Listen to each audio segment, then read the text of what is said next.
Bayangkan kalau Pascal Struijk benar-benar memakai jersey merah putih.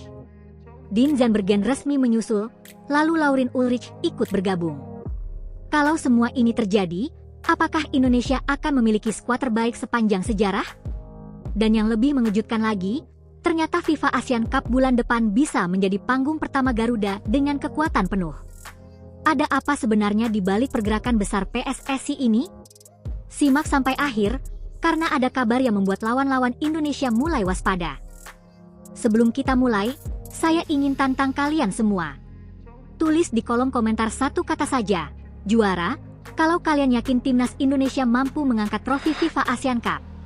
Jangan lupa like, subscribe, dan aktifkan lonceng supaya kalian tidak ketinggalan kabar terbaru seputar timnas Indonesia. Target kita tembus 20.000 komentar, juara, di video ini.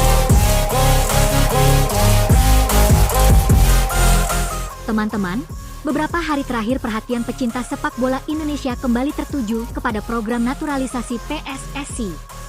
Setelah sejumlah pemain diaspora sukses memperkuat timnas Indonesia, kini muncul lagi beberapa nama yang membuat publik semakin antusias. Nama pertama tentu saja adalah Pascal Struijk. Bek yang memiliki pengalaman bermain di kompetisi Inggris ini kembali dikaitkan dengan timnas Indonesia. Kehadirannya tentu akan membuat lini pertahanan Garuda semakin kokoh. Bayangkan saja jika Pascal Struijk bermain bersama Jai Ijes, Justin Hubner, Mads Hilgers, hingga Elkan Bagot. Bisa dibilang Indonesia akan memiliki salah satu barisan pertahanan terbaik di Asia Tenggara. Kemudian muncul nama Dean Zandbergen. Striker muda berdarah Indonesia ini dinilai memiliki potensi besar untuk memperkuat lini depan Garuda. Indonesia memang membutuhkan tambahan penyerang dengan penyelesaian akhir yang tajam. Kehadiran Dean tentu akan menambah persaingan sekaligus memberikan banyak pilihan bagi pelatih John Hartman. Dan yang tidak kalah menarik adalah Laurin Ulrich. Gelandang muda berbakat yang disebut-sebut memiliki kualitas luar biasa ini juga ramai diperbincangkan dalam proses naturalisasi. Jika seluruh proses berjalan lancar, Indonesia akan semakin kaya pilihan di sektor tengah. Bayangkan saja, lini belakang diperkuat Pascal Struijk. Lini tengah diisi Laurin Ulrich bersama Tom Haye, Joey Plupesi, dan Ivar Jenner. Sedangkan lini depan memiliki Dean Zandbergen bersama Ulla Romeni dan Ragnar Oratmangoen. Kalau skenario itu benar-benar terwujud, bukan tidak mungkin Indonesia akan memiliki generasi emas yang selama ini dinanti oleh seluruh masyarakat Indonesia. Namun teman-teman, semua itu tentu masih menunggu perkembangan resmi dari PSSI dan proses administrasi yang harus diselesaikan.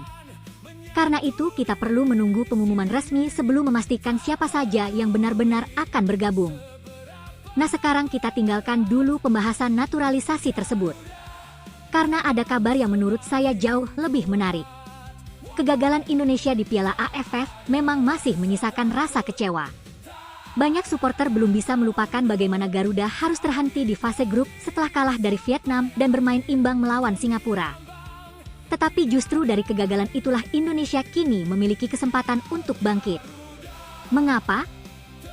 Karena sekitar 1 bulan lagi Indonesia akan menjadi tuan rumah FIFA Asian Cup. Turnamen ini memiliki atmosfer yang berbeda dibanding Piala AFF. Jadwalnya berada dalam kalender FIFA sehingga banyak pemain diaspora yang sebelumnya tidak bisa bergabung kini berpeluang memperkuat Garuda.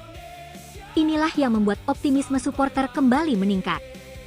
Kabarnya sekitar 15 pemain diaspora siap memenuhi panggilan timnas Indonesia apabila semuanya berjalan sesuai rencana. Artinya, skuad yang tampil nanti akan jauh berbeda dibanding yang kita lihat di Piala AFF. Nama-nama seperti Jai Ijes, Martin Paes, Emil Audero, Kevin Dix, Kelvin Verdong, Justin Hubner, Mads Hilgers, Nathan Choi Aon, Joey Plupesi, Elkan Bagot, Ulla Romeni, Dean James hingga Luke Vickery diperkirakan akan menjadi tulang punggung Garuda. Belum lagi Tom Haye, Sandy Walsh, Ragnar Oratmangoen, Ivar Jenner, Marcelino, Michael Becker, serta pemain-pemain lokal terbaik yang tampil konsisten di kompetisi domestik. Kalau seluruh pemain tersebut benar-benar berkumpul, Indonesia bukan hanya memiliki skuad yang kuat, tetapi juga kedalaman pemain yang luar biasa. persaingan memperebutkan posisi inti akan semakin ketat. John Hartman memiliki banyak pilihan di setiap lini.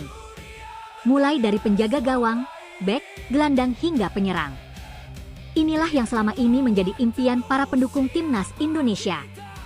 Apalagi Indonesia akan bermain di Stadion Utama Gelora Bung Karno. Bermain di depan puluhan ribu pendukung sendiri selalu menjadi kekuatan tambahan bagi Garuda. Di fase grup nanti Indonesia dijadwalkan bertemu India, Singapura, dan Malaysia. Pertandingan melawan Singapura tentu akan menjadi momen pembalasan setelah hasil mengecewakan di Piala AFF. Sedangkan duel melawan Malaysia dipastikan kembali menjadi laga yang paling ditunggu karena rivalitas kedua negara selalu menghadirkan atmosfer luar biasa. Kalau melihat materi pemain yang berpotensi bergabung, peluang Indonesia untuk melangkah jauh bahkan meraih gelar juara tentu semakin terbuka. Kini tinggal menunggu bagaimana John Hartman menyusun skuad terbaiknya. Apakah akan mengandalkan kombinasi pemain berpengalaman dan pemain muda? Ataukah akan menghadirkan kejutan dengan memasukkan nama-nama baru hasil naturalisasi? Yang jelas, bulan depan bisa menjadi awal dari babak baru sepak bola Indonesia. Kita semua tentu berharap Garuda mampu bangkit, melupakan kegagalan di Piala AFF, dan menjawab semua keraguan dengan prestasi di atas lapangan. Karena satu hal yang pasti, ketika seluruh pemain terbaik Indonesia berkumpul memakai jersey merah putih, tidak ada satupun lawan yang bisa menganggap remeh Garuda. Teman-teman, kalau kita melihat perkembangan timnas Indonesia dalam 2 hingga 3 tahun terakhir, sebenarnya ada satu perubahan besar yang mungkin tidak disadari banyak orang.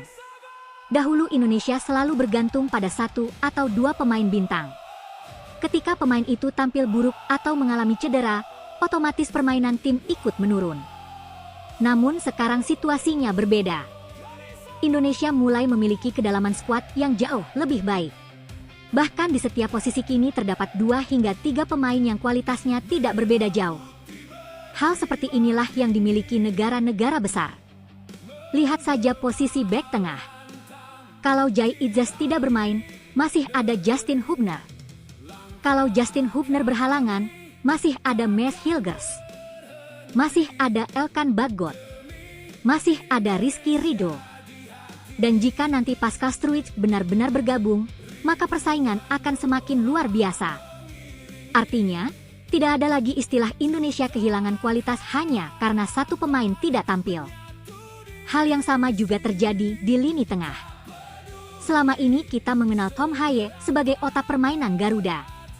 Tetapi sekarang Indonesia memiliki Joey Pelupesi, Ivar Jenner, Nathan Choi Aon, bahkan Laurin Ulrich apabila proses naturalisasinya benar-benar berjalan sesuai harapan. Semua pemain memiliki karakter yang berbeda. Ada yang kuat bertahan. Ada yang pandai mengatur tempo permainan. Ada pula yang memiliki visi umpan luar biasa. Inilah yang membuat John Hartman nanti memiliki banyak variasi taktik.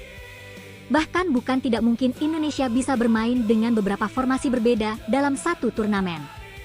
Misalnya ketika menghadapi India, Indonesia mungkin akan bermain lebih menyerang. Tetapi saat menghadapi Malaysia atau Singapura, bisa saja John Hartman memilih formasi yang lebih seimbang agar tidak mudah kehilangan bola. Kemampuan mengubah strategi inilah yang menjadi salah satu ciri tim besar. Bukan hanya mengandalkan semangat, tetapi juga memiliki fleksibilitas taktik. Dan saya yakin John Hartman sudah memikirkan hal itu sejak jauh-jauh hari. Kemudian kita berbicara mengenai lini depan. Disinilah Indonesia memiliki perkembangan yang menurut saya sangat menarik. Selama beberapa tahun terakhir, Indonesia sering kesulitan mencetak gol ketika menghadapi tim yang bermain bertahan.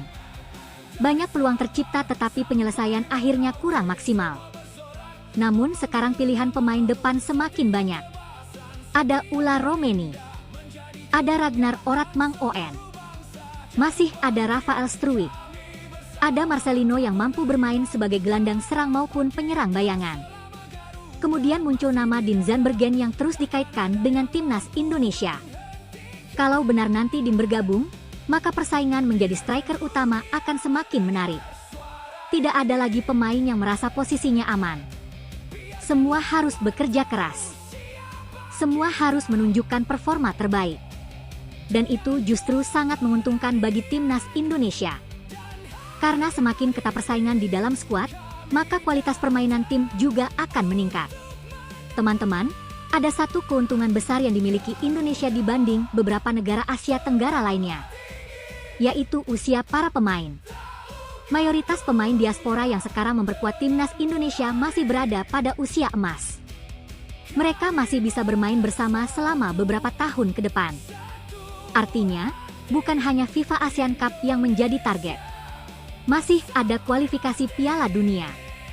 Masih ada Piala Asia. Bahkan masih ada kesempatan membangun tim menuju Piala Dunia berikutnya. Inilah investasi jangka panjang yang sedang dilakukan PSSI. Program naturalisasi bukan hanya memikirkan satu turnamen, tetapi membangun fondasi agar Indonesia mampu bersaing secara konsisten. Lalu bagaimana peluang Indonesia di FIFA ASEAN Cup? Menurut saya, peluangnya sangat terbuka. Tetapi tentu tidak boleh terlalu percaya diri. Karena lawan-lawan Indonesia juga pasti melakukan persiapan yang matang. Malaysia misalnya. Mereka tentu tidak ingin kalah dari Indonesia. Singapura juga pasti datang dengan motivasi tinggi setelah hasil pertemuan terakhir. India sebagai tim undangan tentu ingin membuktikan kualitas mereka. Semua pertandingan akan berlangsung berat. Tidak ada laga yang mudah. Tetapi apabila Indonesia benar-benar tampil dengan skuad terbaik, saya yakin Garuda mampu bersaing hingga partai final. Yang paling saya nantikan justru bukan hanya soal hasil pertandingan, tetapi bagaimana atmosfer stadion utama Gelora Bung Karno nanti. Bayangkan puluhan ribu supporter memenuhi stadion, menyanyikan Indonesia Raya, mengibarkan ribuan bendera merah putih, memberikan dukungan tanpa henti selama 90 menit. Atmosfer seperti itulah yang sering membuat lawan kehilangan kepercayaan diri. Tidak sedikit pemain luar negeri yang mengakui bahwa bermain di GBK bukan perkara mudah. Tekanan supporter benar-benar terasa. Dan itulah senjata tambahan Indonesia. Sekarang bayangkan satu skenario. Jai Idzas memimpin lini belakang. Martin Paes berdiri di bawah Mistar. Justin Hubner dan Mees Hilgers menjaga pertahanan. Kevin Dix serta Kelvin Verdong menguasai sisi sayap. Tom Haye, Joey Plupesi, dan Laurin Ulrich mengatur permainan di lini tengah. Di depan ada Ragnar Oratmangoen, Ula Romeni, dan Dean Zandbergen. Kemudian ketika pertandingan memasuki babak kedua, John Hartman masih memiliki pemain seperti Marcelino, Rafael Struijk, Sandy Walsh, Ivar Jenner, hingga Elkan Bagot di bangku cadangan. Kalau skenario seperti itu benar-benar terjadi, Indonesia akan memiliki kedalaman skuad yang mungkin belum pernah dimiliki sebelumnya. Dan itulah yang membuat banyak supporter mulai bermimpi lebih tinggi. Bukan sekadar lolos dari fase grup, bukan sekadar masuk semifinal, tetapi membawa pulang trofi FIFA ASEAN Cup untuk pertama kalinya. Namun sekali lagi, teman-teman, semua ini masih membutuhkan proses. Masih menunggu pengumuman resmi. Masih menunggu daftar pemain yang dipanggil. Masih menunggu kondisi kebugaran setiap pemain. Karena dalam sepak bola, apapun bisa berubah hingga hari terakhir sebelum turnamen dimulai. Yang terpenting sekarang adalah terus memberikan dukungan kepada timnas Indonesia. Jangan hanya hadir ketika menang, tetapi tetap mendukung ketika mereka sedang berjuang bangkit. Karena perjalanan Garuda masih panjang. Dan siapa tahu, FIFA ASEAN Cup bulan depan akan menjadi awal lahirnya generasi emas sepak bola Indonesia yang selama puluhan tahun kita nantikan. Kalau itu benar-benar terjadi, maka sejarah baru akan ditulis. Dan kita semua akan menjadi saksi bagaimana Garuda akhirnya mampu berdiri sejajar dengan negara-negara terbaik di kawasan Asia.